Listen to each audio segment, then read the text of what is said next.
alam na alam ng Diyos. Diba? Pati yung prayer mo, kung ano yung gusto mong kainin, ano yung gusto mong maging, alam na alam ng Diyos. Sabi nga ng Bible sa Mateo, pati bilang ng buhok natin, alam na alam niya. O, ikaw ba, alam mo ba bilang ng buhok mo? Hindi, diba? Sa ganun din, nagpapagaling ang Panginoon.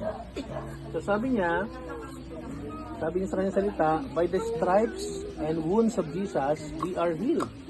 Sa pamamagitan daw ng sugat at latay ng Panginoon, tayo ay ginagaling.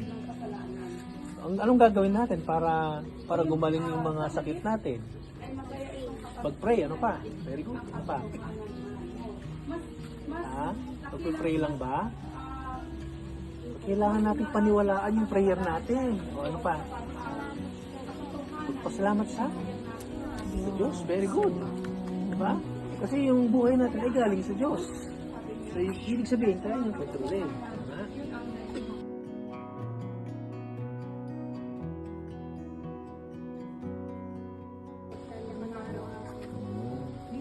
Maganda yun. No? Kung hindi depende natin yung buhay natin sa Panginoon, laging poprotektahan tayo ng Diyos.